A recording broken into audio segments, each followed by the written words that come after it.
यह अध्याय विश्वासघात के पर्दाफाश, धैर्य की पराकाष्ठा और एक युवा योद्धा के अजेय उदय की महागाथा है। जहां एक तरफ भ्रष्टाचार की जड़ें गहरी थीं, वहीं दूसरी तरफ आर्यन की मात्र 10% शक्ति भी उन पर वज्र बनकर गिरने वाली थी।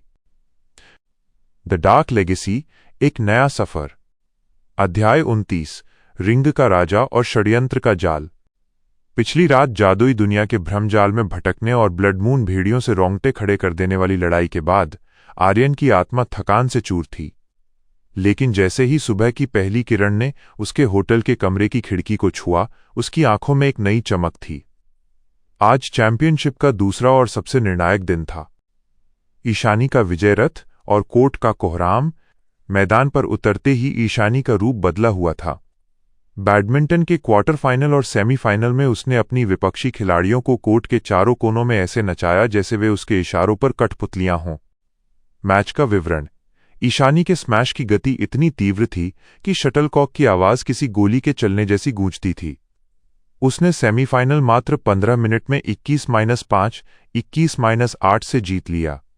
उसकी विपक्षी खिलाड़ी कोर्ट पर ही रोने लगी क्योंकि उसे ईशानी की रफ्तार समझ ही नहीं आ रही थी। लेकिन पवेलियन में चर्चा तेज थी कि फाइनल में उसका मुकाबला रॉयल हाइट्स की उस चहेती खिलाड़ी से है जिसके पक्ष में अंपायरों ने पिछले 2 मैचों में सरेआम आंखों में धूल झोंककर बेईमानी की थी। वहीं दूसरी ओर शतरंज चेस की बिसात बिछ चुकी थी। आर्यन ने अपनी 500 इंटेलिजेंस का वो भयानक रूप दिखाया जिसे देखकर वहां मौजूद अंतर्राष्ट्रीय स्तर के जज भी अपनी कुर्सियों से उठकर खड़े हो गए। उदाहरण के लिए, सेमीफाइनल में जब सामने वाले खिलाड़ी ने सिकलिन डिफेंस का उपयोग किया तो आर्यन ने मात्र 5 सेकंड के भीतर अपनी रानी क्वीन की बलि दी। पूरा हॉल सन्न रह गया कि ये लड़का पागल हो गया है, लेकिन अगली 4 चालों में उसने एक ऐसी स्मॉथर्ड मेट की कि विपक्षी खिलाड़ी का सिर चकरा गया। अब फाइनल में उसका सामना रॉयल हाइट्स के उस खिलाड़ी से था जिसके प्रतिद्वंद्वी अक्सर टाइमर में रहस्यमयी खराबी या अवैध टाइम पेनल्टी के कारण हार जाते थे। सिस्टम का डिजिटल सर्जिकल स्ट्राइक, खौफनाक सच। मैच के बीच ब्रेक के दौरान आर्यन के दिमाग में सिस्टम की नीली लाइट चेतावनी की तरह चमकी। अलर्ट! रॉयल हाइट्स के हेड कोच का मोबाइल एन्क्रिप्शन तोड़ दिया गया है। कॉल रिकॉर्डिंग सक्रिय, कृपया ध्यान से सुने। आर्यन ने शांति से हेडफोन लगाए और सुना। कोच किसी रसूखदार व्यक्ति से बात कर रहा था। चिंता मत करो सर, सब सेट है। अंपायर, रेफरी और स्पोर्ट्स ऑफिशियल्स को लाखों की रिश्वत पहुंच चुकी है। हमारे एथलीट्स को हाईडोज एनर्जी बूस्टर डोप दिया गया है। वे मशीनों की तरह भागेंगे।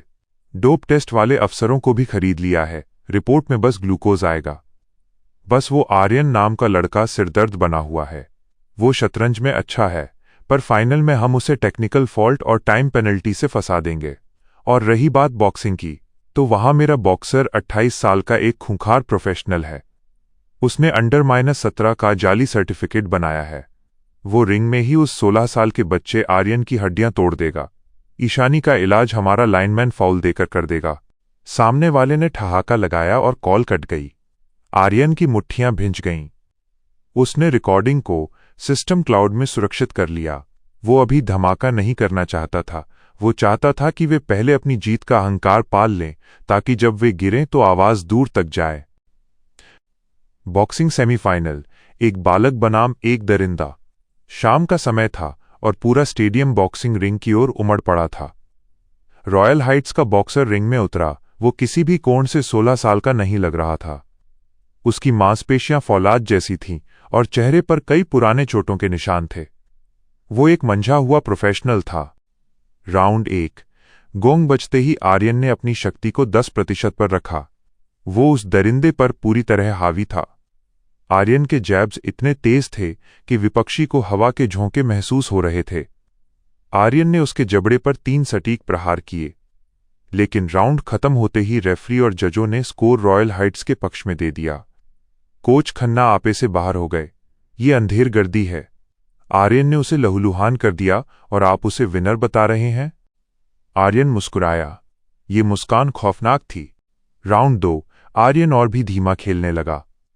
उसने जानबूझकर उस बॉक्सर के कुछ प्रहार झेले ताकि अंपायरों को लगे कि उनकी साजिश सफल हो रही है।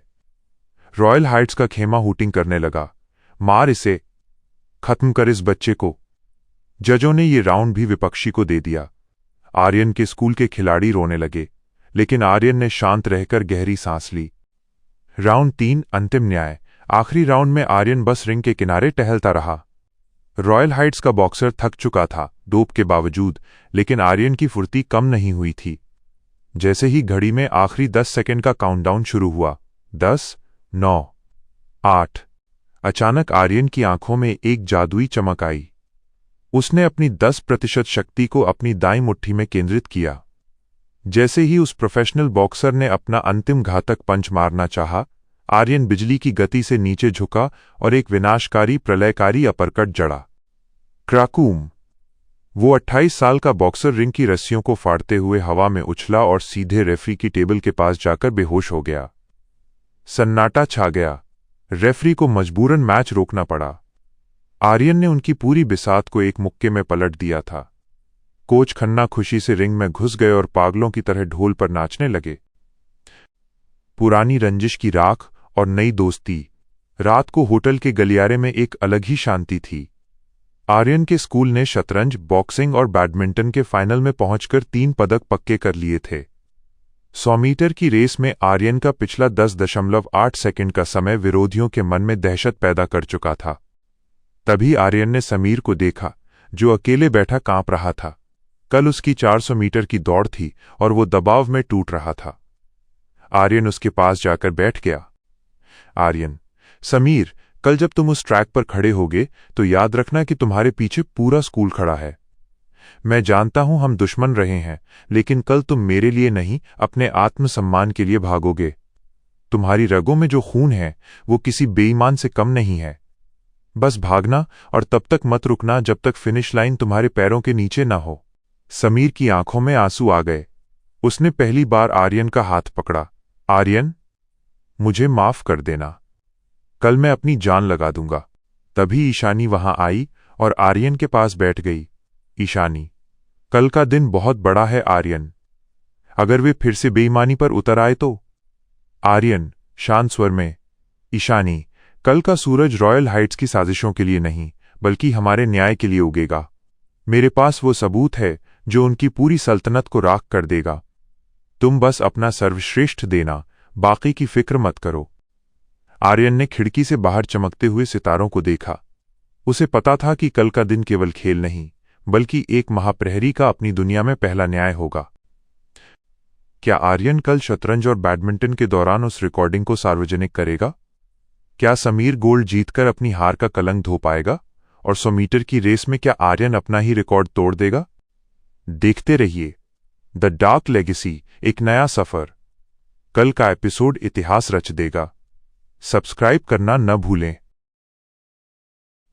यह अध्याय आर्यन की मानसिक शक्ति और उसके सिस्टम के बीच के गहरे तालमेल की परीक्षा है। पिछले एपिसोड में हमने देखा कि कैसे आर्यन ने बॉक्सिंग रिंग में 28 साल के प्रोफेशनल बॉक्सर को धूल चटाई और स्कूल में अपनी साख बचाई।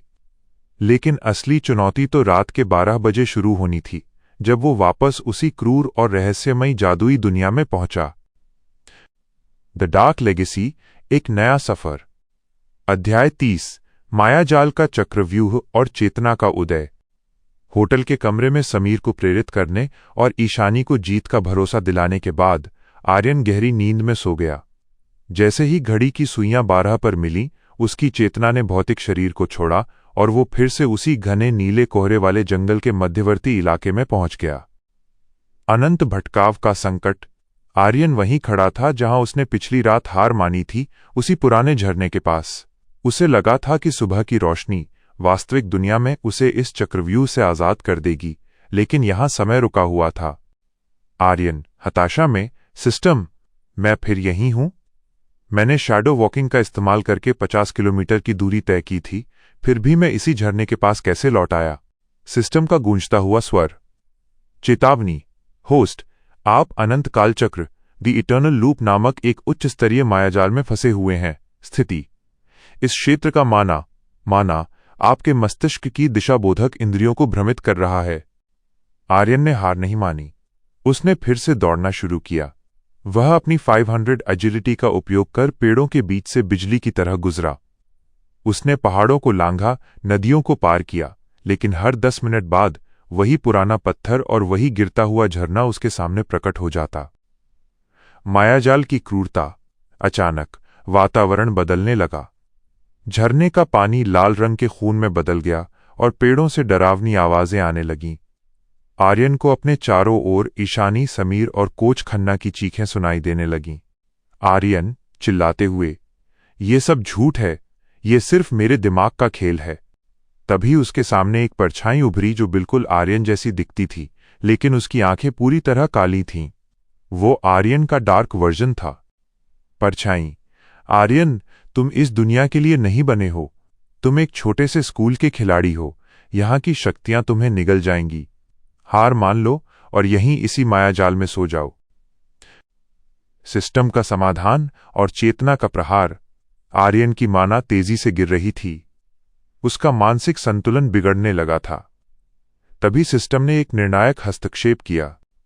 विश्लेषणपूर्ण, मायाजाल का स्रोत आपकी आंखों से नहीं बल्कि आपके माना प्रवाह से जुड़ा है। सुझाव, अपनी आंखें बंद करें और अपनी 500 इंटेलिजेंस को इंद्रियों के विस्तार, सेंसरी एक्सपेंशन पर केंद्रित करें। आर्यन जमीन पर पद्मासन में बैठ गया। उसने अपनी आंखें मूंद लीं। अब उसने जंगल को देखना बंद कर दिया और उसे महसूस करना शुरू किया। उसने देखा कि हवा में नीली ऊर्जा की महीन धागे जैसी लकीरें तैर रही थीं। ये लकीरें ही वो मायाजाल थीं जो उसे एक ही जगह घुमा रही थीं। आर्यन शांत स्वर में, तो ये है असली खेल। जो दिखता है वो सत्य नहीं है और जो सत्य है वो दिखता नहीं है। उसने अपनी 100% इंटेलिजेंस का उपयोग किया और उस एक धागे को ढूंढा जो बाकी सबसे अलग दिशा में जा रहा था। वो सत्य का मार्ग था, चक्रव्यूह का विनाश। जैसे ही आर्यन ने उस विशेष ऊर्जा धारा को अपनी शैडो वॉकिंग से पकड़ा, पूरा जंगल कांच की तरह टूटने लगा। वो डरावनी आवाजें और खून का झरना गायब हो गए। एक जोरदार धमाका हुआ और आर्यन ने खुद को एक विशाल मैदान में पाया जहां से जंगल की सीमा समाप्त हो रही थी। उसने देखा कि उसके सामने एक प्राचीन पत्थर का द्वार था जिस पर लिखा था, केवल वही आगे बढ़ सकता है जो स्वयं को जीत चुका हो। आर्यन ने राहत की सांस ली। उसकी माना क्षमता अब पहले से अधिक बढ़ चुकी थी क्योंकि उसने अपनी इंद्रियों पर नियंत्रण पा लिया था। उसे समझ आ गया कि इस दुनिया में केवल शारीरिक शक्ति नहीं बल्कि मानसिक स्थिरता ही सबसे बड़ा हथियार है। जादुई दुनिया के उस भयानक मायाजाल को अपनी एकाग्रता से छिन्न भिन्न करने के बाद आर्यन की चेतना वापस उसके शरीर में लौटी।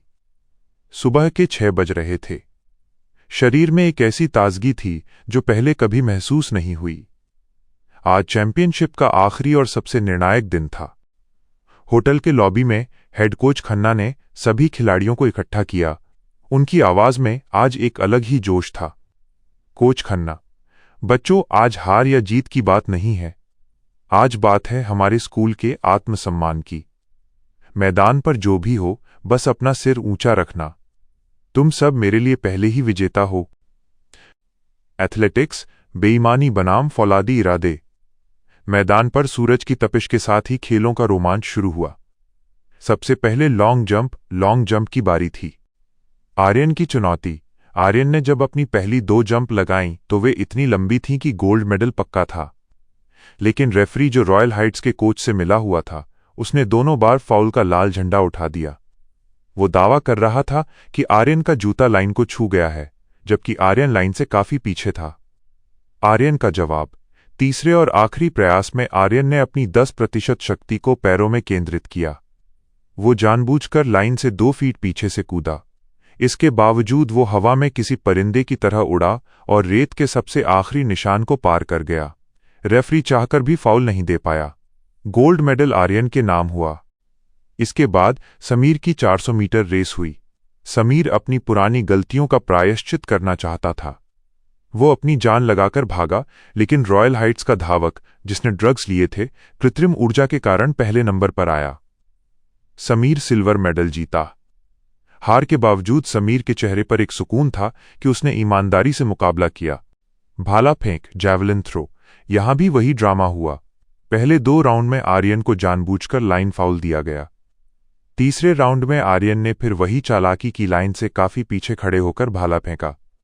भाला स्टेडियम की दूसरी छोर पर जाकर गिरा। एक और गोल्ड मेडल। बॉक्सिंग, वेटलिफ्टिंग और शतरंज, असली योद्धाओं का उदय। वेटलिफ्टिंग, रोहन ने अपनी पूरी ताकत लगा दी और ब्रॉन्ज मेडल थर्ड पोजीशन हासिल किया। रॉयल हाइट्स यहां फिर पहले नंबर पर था। बॉक्सिंग फाइनल, यहां माहौल थोड़ा बदला हुआ था, चूंकि आर्यन ने सेमीफाइनल में रॉयल हाइट्स के उस धोखेबाज प्रोफेशनल को रिंग में ही ढेर कर दिया था, इसलिए फाइनल मुकाबला एक मेहनती और ईमानदार खिलाड़ी के साथ था। आर्यन ने अपनी सीमित शक्ति का उपयोग करते हुए तकनीक के साथ उसे आसानी से हराया और तीसरा गोल्ड अपने नाम किया। शतरंज चेस, रॉयल हाइट्स के खिलाड़ी ने टाइमर में छेड़छाड़ और गलत चालों की कोशिश की, लेकिन आर्यन की 500 इंटेलिजेंस ने उसे एक ऐसे चक्रव्यूह में फंसाया कि उसने खुद ही हार मान ली। चौथा गोल्ड। बैडमिंटन, ईशानी की आंखों के आंसू। बैडमिंटन के फाइनल में ईशानी ने अपना सर्वश्रेष्ठ खेल दिखाया। वो हर पॉइंट के लिए लड़ रही थी, लेकिन अंपायर ने सरेआम ईशानी के सही शॉट्स को आउट करार दिया। एक बेहद करीबी मुकाबले में ईशानी हार गई। वो कोर्ट पर ही रोने लगी। आर्यन ईशानी के पास जाकर, ईशानी, रोना बंद करो, तुम हारी नहीं हो, बस थोड़ा इंतजार करो, असली विजेता का फैसला अभी बाकी है। 100 मीटर रेस, इतिहास का जन्म। दिन का आखिरी इवेंट था 100 मीटर रेस। स्टेडियम में सन्नाटा था। गन चली और आर्यन बिजली की गति से ट्रैक पर दौड़ा। बिना किसी खास जादुई ताकत के दिखावे के उसने अपनी प्राकृतिक फुर्ती का इस्तेमाल किया। जब वो फिनिश लाइन पार कर गया तो स्कोरबोर्ड पर समय देख सबकी आंखें फटी रह गईं। 10.4 सेकंड। ये ग्रेटर हिमालयन गेम्स का अब तक का सबसे बड़ा रिकॉर्ड था। आर्यन का 5वां गोल्ड। अंक तालिका और अंतिम पर्दाफाश। अब तक का स्कोर ये था: आर्यन के 5 गोल्ड, ईशानी और समीर के सिल्वर, रोहन का ब्रॉन्ज और अन्य 2 ब्रॉन्ज मेडल। आर्यन का स्कूल लिस्ट में दूसरे नंबर पर था। रॉयल हाइट्स अभी भी 3 गोल्ड की बढ़त के साथ पहले स्थान पर था। उनके कोच के चेहरे पर एक कुटिल मुस्कान थी। वो लगातार आर्यन को घूर रहा था। मेडल सेरेमनी का समय, पूरा स्टेडियम राष्ट्रगान के लिए खड़ा हुआ। तभी आर्यन ने मन ही मन सिस्टम को कमांड दिया, आर्यन, तारांकन सिस्टम, अब समय आ गया है। ऑडियो सिस्टम हैक करो और वो रिकॉर्डिंग प्ले कर दो। अचानक म्यूजिक सिस्टम से राष्ट्रगान के बजाय एक भारी आवाज गूंजने लगी। ये रॉयल हाइट्स के कोच की आवाज थी, जिसमें वो अंपायरों को पैसे देने, खिलाड़ियों को डोपिंग कराने और जाली सर्टिफिकेट बनाने की बात कबूल कर रहा था। पूरा स्टेडियम सन्न रह गया। 19 स्कूलों के प्रतिनिधि और अधिकारी गुस्से में रॉयल हाइट्स के कोच की ओर दौड़ पड़े। खेलों की मर्यादा को देखते हुए किसी ने हाथ तो नहीं उठाया, लेकिन वहां मौजूद मुख्य अतिथि ने तुरंत आदेश दिया, रॉयल हाइट्स के सभी पदक और खिताब अभी इसी वक्त छीन लिए जाएं। नया इतिहास, चैंपियन स्कूल। जैसे ही रॉयल हाइट्स को अयोग्य घोषित किया गया, पूरी अंक तालिका बदल गई। ईशानी और समीर के सिल्वर मेडल गोल्ड में बदल गए। 3 ब्रॉन्ज मेडल सिल्वर में बदल गए। और जो 4 खिलाड़ी चौथे नंबर पर रहकर निराश थे, उन्हें ब्रॉन्ज मेडल मिला। अंतिम परिणाम, आर्यन का स्कूल 7 गोल्ड, 3 सिल्वर और 4 ब्रॉन्ज के साथ तालिका में प्रथम स्थान पर आ गया। कोच खन्ना की आंखों में खुशी के आंसू थे। उन्होंने greater Himalayan inter school competition की चमचमाती ट्रॉफी उठाई। वहीं आर्यन को चैंपियनशिप का बेस्ट एथलीट चुना गया। मैदान के बीचों बीच खड़े होकर आर्यन ने मुस्कुराते हुए ईशानी और समीर की ओर देखा। उसे पता था कि ये तो बस शुरुआत है। जादुई दुनिया का असली सफर और इस दुनिया के गद्दारों का हिसाब अभी बाकी है। क्या रॉयल हाइट्स का कोच इस अपमान का बदला लेने के लिए कोई नया रास्ता अपनाएगा? क्या आर्यन की 10.4 सेकंड की रफ्तार उसे किसी बड़ी जासूसी एजेंसी की नजर में ले आएगी? देखते रहिए द डार्क लेगेसी, एक नया सफर। अगला एपिसोड, नई दुश्मन की आहट। सब्सक्राइब करना न भूलें। यह अध्याय प्रतिशोध की पराकाष्ठा, शक्ति के नए मापदंडों और एक अभूतपूर्व साम्राज्य की नींव की महागाथा है। आर्यन ने आज केवल एक युद्ध नहीं जीता, बल्कि जादुई दुनिया के क्रूर नियमों को अपनी मुट्ठी में कर लिया। द डार्क लेगेसी, एक नया सफर। अध्याय 31, प्रतिशोध की ज्वाला और छाया साम्राज्य का उदय। Greater Himalayan inter school championship में ऐतिहासिक विजय का परचम लहराने के बाद आर्यन के स्कूल में उत्सव का माहौल था। कोच खन्ना की आंखों में गर्व के आंसू थे और पूरा स्कूल आर्यन को एक अजेय नायक के रूप में देख रहा था। लेकिन जैसे ही रात के 12 बजे और आर्यन गहरी नींद में सो गया, उसकी चेतना ने भौतिक शरीर की सीमाओं को तोड़ा और फिर से उस रहस्यमयी नीले कोहरे वाले जादुई जंगल की ओर कूच किया। पिछली रात आर्यन ने उस अनंत मायाजाल को अपनी मानसिक शक्ति से छिन्नभिन्न कर दिया था। उस चक्रव्यूह से निकलते समय उसने एक परम सत्य को आत्मसात किया था कि ये दुनिया केवल शारीरिक बल से नहीं बल्कि संकल्प की प्रखरता से जीती जाती है। पुराने जख्म और बदली हुई सांख्यिकी स्टैट्स जैसे ही धुंध छंटी, आर्यन के सामने वही पथरीली और डरावनी घाटी थी जिसे वो कभी नहीं भूल सकता था। यह गोब्लिन कबीले का मुख्य प्रवेश द्वार था। 1.5 महीने पहले की वो खौफनाक याद आर्यन के दिमाग में किसी घाव की तरह ताज़ा हो गई। तब आर्यन एक अनुभवहीन योद्धा था। उस दिन उसका सामना केवल एक शैडो गोब्लिन से हुआ था जो कबीले का एक साधारण बाहरी पहरेदार था। उस गोब्लिन की आइस मैजिक और परछाई जैसी गति ने आर्यन को अधमरा कर दिया था। उस दिन अगर सिस्टम ने उसे ऐन वक्त पर टेलीपोर्ट न किया होता तो आर्यन की कहानी उसी घाटी में दफन हो गई होती। लेकिन आज का आर्यन अलग था। वो तपकर कुंदन बन चुका था। सिस्टम का नया इंटरफेस उसकी आंखों के सामने कौंधा। अपडेट: आपके चारों मुख्य मापदंड स्टैट्स 550 के पार पहुंच चुके हैं। स्ट्रेंथ 558, एजिलिटी 562, इंटेलिजेंस 555, स्टैमिना 557, माना 615/1000, स्थिति उच्च स्तरीय प्रवाह। आर्यन ने अपनी मुट्ठी भींची जिससे हवा के दबाव में एक कड़कड़ाहट पैदा हुई। पिछली बार मैं यहां से जान बचाकर भागा था, लेकिन आज मैं यहां नियति बनकर आया हूं। कबीले पर प्रलयकारी धावा। जैसे ही आर्यन ने घाटी की सीमा लांघी, वही शैडो गोब्लिन्स फिर से परछाइयों से बाहर निकले। वे अपनी आइस मैजिक से बर्फ के नुकीले तीरों की बौछार करने लगे। आर्यन एक ठंडी और क्रूर मुस्कान के साथ, वही पुरानी घिसी-पिटी चालें? अब ये तीर मेरी त्वचा को छू भी नहीं पाएंगे। आर्यन ने अपनी 562 एजिलिटी का प्रचंड प्रदर्शन किया। वो इतनी तीव्र गति से हिला कि गोब्लिन्स को केवल नीली बिजली की परछाइयां दिखाई दीं। उसने अपनी जादुई तलवार ब्लैक सन म्यान से बाहर निकाली और एक ही हॉरिजॉन्टल स्लैश में 4 शैडो गॉब्लिन्स के शरीर के 2 फाड़ कर दिए। उसकी 558 स्ट्रेंथ का प्रभाव ऐसा था कि उसके सामान्य मुक्के के दबाव से भी पत्थरों की दीवारें ढह रही थीं। कबीले का बाहरी सुरक्षा घेरा कुछ ही मिनटों में राख के ढेर में बदल गया। गोब्लिन किंग, एक भीमकाय चुनौती। अचानक कबीले के हृदय स्थल से एक ऐसी दहाड़ सुनाई दी जिससे पूरा पहाड़ कांप उठा। गुफा के विशाल द्वार से गोब्लिन किंग बाहर निकला। वो 7 फीट लंबा एक भीमकाय राक्षस था जिसकी पीठ पर प्राचीन हड्डियों के कवच थे और उसके हाथ में नीली ज्वाला वाली एक विशाल गदा थी। वो आर्यन को नहीं जानता था क्योंकि पिछली बार आर्यन को उसके एक मामूली सिपाही ने ही धूल चटा दी थी। गोब्लिन किंग क्रोधित स्वर में, एक तुच्छ मानव मेरे साम्राज्य में रक्त बहाने की धृष्टता कैसे कर रहा है?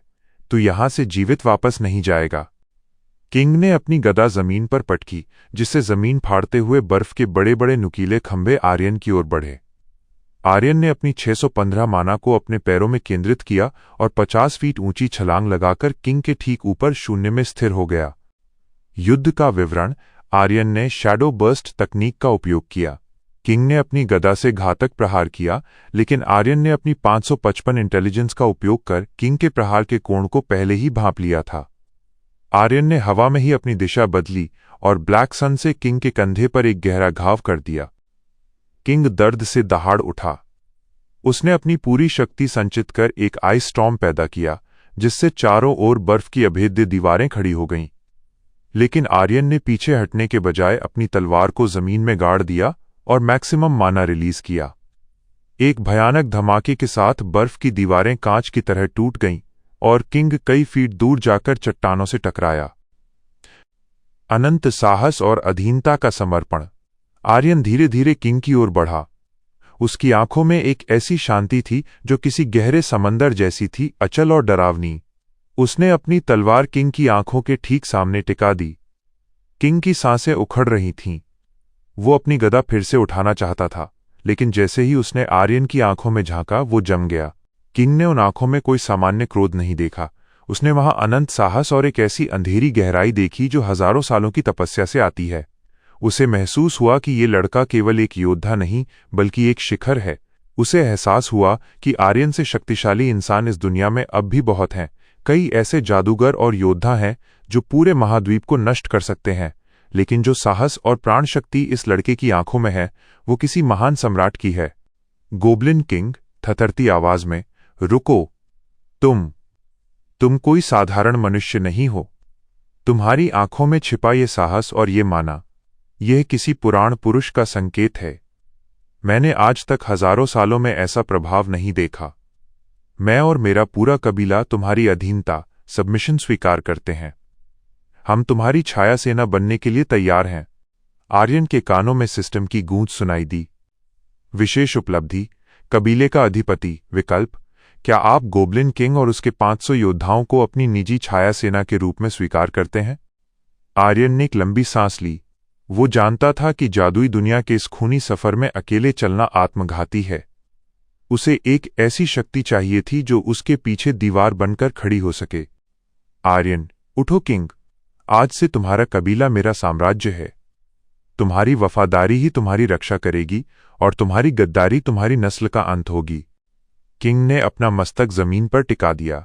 कबीले के सभी जीवित गोब्लिन्स ने अपने हथियार डाल दिए और घुटनों के बल बैठकर अपने नए लॉर्ड का अभिवादन किया। आर्यन आज उस जगह का मालिक बन चुका था जहां से वो कभी अपमानित होकर भागा था। क्या आर्यन इस गोब्लिन सेना को अपनी शैडो वॉकिंग के साथ जोड़कर एक अदृश्य प्रहार बल, स्ट्राइक फोर्स बना पाएगा?